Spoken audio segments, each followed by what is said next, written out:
இனவாதத்தை தூண்டக்கூடிய வகையில செய்யப்பட்ட ஒரு விஷயம் உண்டு. அப்ப ஆனா அர்ஜுன் அவங்க கட்டாயம் ஒரு துரோகமான செயலை செஞ்சிருக்கிறார், மன்னிப்பு கேட்கணும் அப்படின்றது சட்டவிரோதமாக கட்டப்பட்டது. கௌசல்யா தங்கச்சி செய்யற விஷயம் அறம் சார்ந்து நீதியின் பக்கம் நிக்கிறாங்க. மக்களுக்கான அரசியலை செய்யுங்க, மக்களுக்கு நல்லது செய்யுங்க. வைத்தியர் அர்ஜுன் அவங்க கதைக்கிறதெல்லாம் வேதவாக்கு, அவர் செய்யறதெல்லாம் வேதவாக்கு அப்படின்ட்டு இந்த செம்பு தூக்காதீங்க, சரியா? அன்புள்ள உறவுகள் அனைவருக்கும் இனிய வணக்கம். நான் சார்ல்ஸ்.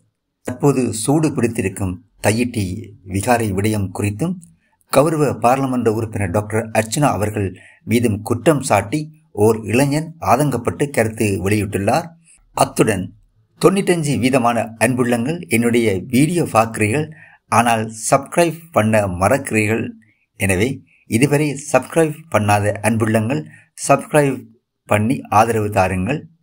அப்போதுதான் அடுத்த பதவி தருவதற்கு எனக்கும் மோட்டிவேஷனாக இருக்கும். எனவே மறந்து விடார்கள். நன்றி, வாழ்க வளமுடன். வாருங்கள் காணொளிக்குள் செல்லலாம். அவங்க கட்டாயம் மன்னிப்பு கேட்கணும். இந்த விகாரை சம்பந்தப்பட்ட விஷயத்துல அரசாங்கத்துக்கு எதிராக நான் இருப்பேன், ஆதரவு தெரிவிக்க மாட்டேன்னு பாராளுமன்றத்துல சொல்லி போட்டு இங்க வந்து சொம்பு தூக்குறீங்க, அரசாங்கத்துக்கு சொம்பு தூக்குறீங்க.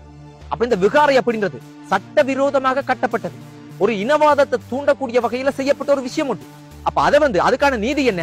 உங்களுக்குள்ள ஒரு ஒற்றுமை இருந்தா எங்களுக்கு ஒரு அடையாளத்தை, எங்களுக்கான மக்களுக்கான, எங்கட சமூகத்துக்கு, எங்களினுடைய இன மொழி கலாச்சாரம் பாதுகாக்கிறதுக்கு அடையாளப்படுத்தக்கூடிய வகையில யார் இருக்கிறீங்க?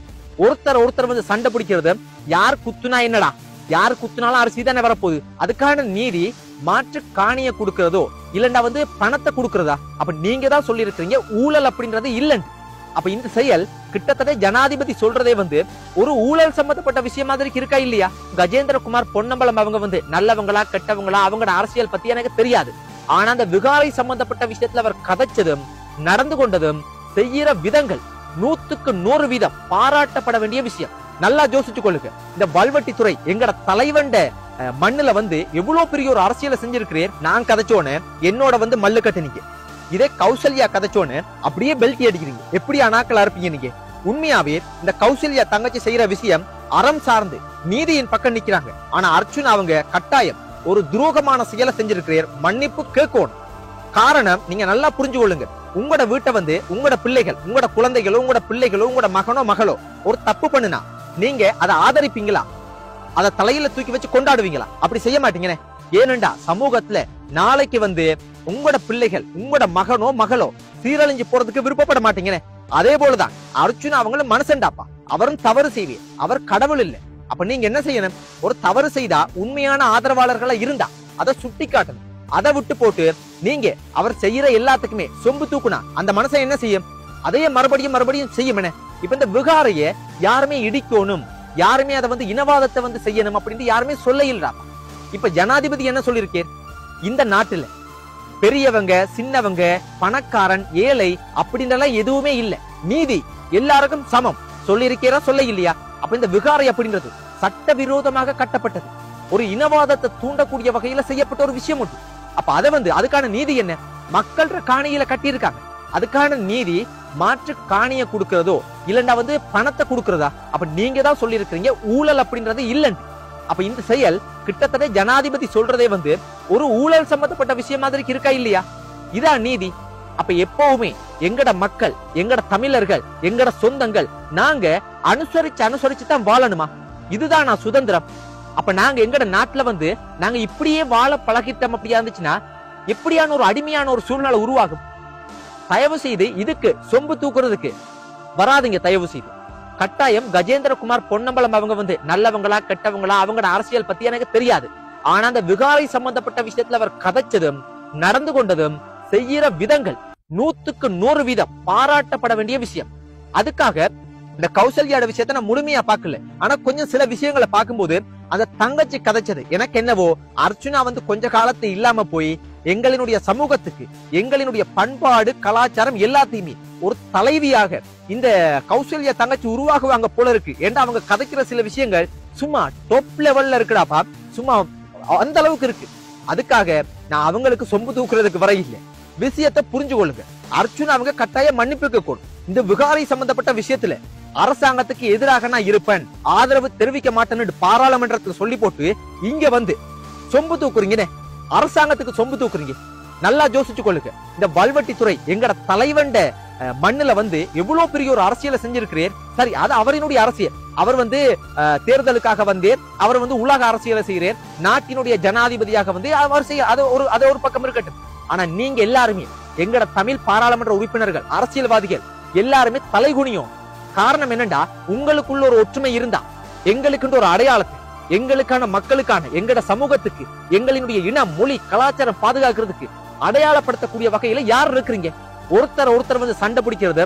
யார் குத்துனா என்னடா, யார் குத்துனாலும் அரிசி தானே வரப்போகுது. அது அர்ச்சுனா குத்துனா என்ன, கஜேந்திரகுமார் பொன்னம்பலம் குத்துனா என்ன, இல்லாட்டி வேற யார் குத்துனா என்ன, எல்லாம் ஒன்றுதானடா. மக்களுக்கான அரசியலை செய்யுங்க, மக்களுக்கு நல்லது செய்யுங்க. எங்கட இனம், எங்கட மொழி, எங்கட பண்பாடு, எங்கட கலாச்சாரம், எங்கட இருப்பிடம், இதை பாதுகாக்கிறதுக்கான ஒரு விஷயத்த செய்யுங்க. இப்ப யாருமே தனி நாடு தாங்க, எங்களுக்கு ஈழம் தாங்க யாருமே கேட்க இல்லை. ஆனா எங்களுக்கு ஒரு பவர் இருக்கணுமா, இருக்க கூடாதா? எங்களுக்கு ஒரு பாதுகாப்பு தேவையா இல்லையா? எங்கட இருப்பிடத்தை காக்கக்கூடிய வகையில அரசியலுக்கான தீர்வு வேணுமா வேணாமா? அப்போ ஒரு போலீஸ் அதிகாரத்தையாவது கேட்கணுமே. அதை விட்டு போட்டு சொம்பு தூக்கி கொண்டு சலுகைகளுக்கு பின்னால ஓடி தெரியுறீங்க. பாராளுமன்ற உறுப்பினர்களாக உங்களை தெரிவு செஞ்சது, மக்கள் வந்து உங்களை கொண்டு வந்தது, அர்ச்சுனா உட்பட எல்லாருக்குமே சொல்றேன், இந்த சலுகைகளை கதைக்கிறதுக்கும் சலுகைகளை பெற்றுக் கொள்றதுக்கும் ரோட்டு போட்டு கொடுக்கறதுக்கும் பாஸ்போர்ட் அலுவலகத்தை கொண்டு வர்றதுக்கும் இந்த மாதிரி விஷயத்துக்கெல்லாம் இல்ல. எங்கட இனம், எங்கட மொழி, எங்கட பண்பாடு, எங்கட கலாச்சாரம், எங்கட இருப்பிடம், இது எல்லாத்துக்குமே ஒரு அடையாளப்படுத்தக்கூடிய வகையில வந்து நீங்க வந்து செய்யணும். அதை விட்டு போட்டு செம்பு தூக்கி கொண்டு தெரியாது. இன்னொரு விஷயம் வந்து, இப்ப வல்வெட்டித்துறை மக்கள் பாத்தீங்கன்னா எங்கட தலைவர் பிறந்த ஊர்லயே வந்து ஒரு துரோகமான செயலை செய்யறீங்க, துரோகமான மக்களா உருவாகுறாங்க. அதாவது வந்து பாருங்க இப்படி எல்லாம் இருக்கிறாங்க அப்படின்ற மாதிரி வந்து பாத்தீங்கன்னா ஜனாதிபதி வந்த விஷயத்துக்கு அவங்க நடந்து கொண்ட விதத்துக்கு சில கருத்துக்களை பாக்குறேன். நல்லா புரிஞ்சுக்கொள்ளுங்க. எங்கட பண்பாடு அது அனுரகுமார் திசாநாயக் அவங்க மட்டும் இல்ல, மஹிந்த ராஜபக்ச அவங்களோ, ரணிலோ, இல்லாட்டி மைத்ரிபால சிறிசேனையோ யாராக இருந்தாலும் வந்தா துரோகியாக இருந்தா கூட அனுசரிச்சு அனுப்புறதுதான் எங்களினுடைய பண்பாடு, எங்கட கலாச்சாரம். அப்ப அதுக்கு ஒரு உதாரணம் சொல்றேன். இப்ப யுத்தம் நடந்த காலத்துல வந்து தலைவர் வந்து யோசிச்சுக்கோங்க, வந்து எத்தனை நாட்டுல இருந்து எத்தனை பேர் வந்தாங்க, ஏதாவது தீர்வு கிடைச்சதா? எல்லாருமே துரோகம் தான் செய்தாங்கன்னு. ஆனாலும் எங்கட தலைவர் அனுசரிச்சு அன்பாகவும் பண்பாகவும் எவ்வளவு ஒரு பண்பாக நடந்து கொண்டே யாரையாவது துரத்தி அனுப்புனீரா? அப்ப அத மாதிரிக்கு தாண்டாப்பா. இதையும் அதையும் நாங்க ஒப்பிட முடியாது. ஆனாலும் அது ஒரு பண்பாடு. ஆனாலும் இன்றைக்கு எங்கட எத்தனை சொந்தங்கள், எத்தனை உறவுகள் உயிரை நீர்த்து உயிரை தியாகம் செய்து எங்களுக்காக அவங்களோட உயிரை அர்ப்பணிச்சுட்டு போயிருக்காங்கன்னு. அதுக்கு ஒரு தனி நாடெல்லாம் தேவையில்லை. ஒரு போலீஸ் அதிகாரத்தையாவது கேட்கணுமா, கேட்க கூடாதாடாப்பா? ரோடு கேட்டு கொண்டு தெரியுறீங்கன்னு, சாப்பாடு கேட்டு கொண்டு தெரியுறீங்கன்னு.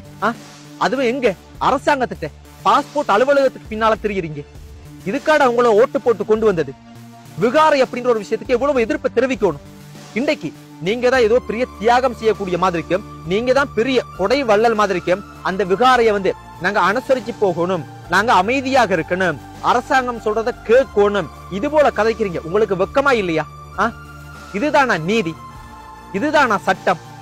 இதே நீங்களோ நானோ இனவாதம் இல்ல. நான் போன வீடியோலையும் கதைச்சு, நான் இந்த வீடியோலையும் சொல்றேன், இந்த விகாரை வந்து சட்ட ரீதியாக இல்லாம ஒரு சட்ட விரோதமாக மக்களினுடைய காணியை பிடிச்சு கட்டப்பட்டிருக்கனே. அப்ப அதுக்கான தீர்வு என்ன? ஒரு தடவை சூடு பட்டாதான் இன்னொரு தடவை செய்ய மாட்டாங்க. இது வந்து இனவாதத்தையோ மக்களுக்கு ஒரு இனத்துக்கு இடையில வந்து குழப்பத்தை ஏற்படுத்துற விஷயமோ இல்ல. எப்பவுமே குனிஞ்சு பணிஞ்சு போனதுனாலதான் இந்த நிலைமை. அதை தொடர்ச்சியா இன்னும் அதே போல செஞ்சு கொண்டிருக்காங்க. இன்னொன்று நல்லா யோசிச்சு கொள்ளுங்க. இந்த ஜனாதிபதி எல்லா இடத்துலயுமே போறேன், வடக்கு கிழக்குல முக்கியமா எங்கட மக்களுக்கு இடையில, எங்கட சமூகத்துக்கு இடையில இவ்வளவு அன்னோன்யமாக பழகுறேன். நல்லா யோசிச்சு கொள்ளுங்க. ஈழத்து முக்கியமாக புலம்பெயர் உறவுகள், எதிர்காலத்துல நீங்க எந்த நாட்டுல இருந்தாலும் அங்கிருந்து நம்ம நாட்டுக்கே திருப்பி அனுப்பப்படுவீங்க. அந்த ஒரு மிக மோசமான ஒரு அரசியல் செய்யப்பட்டிருக்கு. உங்களோட நாடுல தானே தொழில் வாய்ப்பு இருக்கு, உங்களோட நாடுல தானே எல்லாமே வந்து யுத்தம் இல்ல, உங்களோட நாடுல தானே எல்லா மக்களுமே ஒற்றுமையா எல்லாமே அப்படி இருக்காங்க இப்படி இருக்காங்க அப்படின்றது எல்லாமே வந்து பாத்தீங்கன்னா மிகப்பெரிய அளவுல பப்ளிசிட்டி ஆகுது. ஆனா யதார்த்தமா இருக்கான்னு கேட்டீங்கன்னா அப்படியெல்லாம் ஒன்றும் இல்ல. ஒரே நாடு ஒரே சட்டம்ன்றது ஒரு பெயர் அளவுல தான் இருக்கு. இந்த அரசாங்கமாவது அதை வந்து செயற்பாட்டுக்கு கொண்டு வருமா கொண்டு வராதான்றத பொறுத்திருந்து பார்ப்போம். தற்போது செய்யற அரசியல் மிக மிக மிக முக்கியமாக புலம்பெயர் தமிழர்களுக்கு மோசமான அரசியல் ஒன்று செய்யப்பட்டு கொண்டிருக்கு. மறுபடியும் நீங்க எல்லாருமே நாடு திரும்பணும், அது நல்ல விஷயம், நான் இல்லைன்னு சொல்ல இல்லை.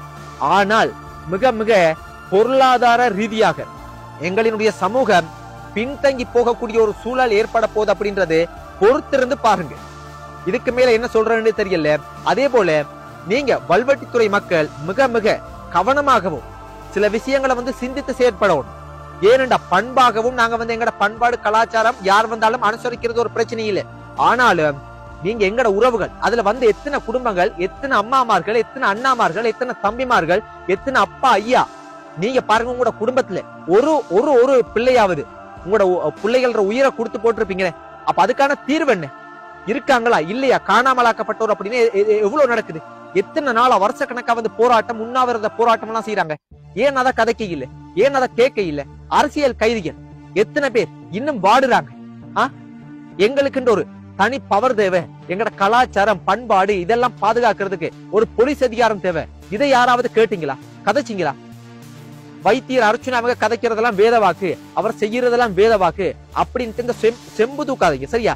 ஜால்ரா அடிக்காதீங்க. ஜால்ரா அடிக்கிறதுக்கு நாங்க வர இல்லை, நீங்களும் வரக்கூடாது.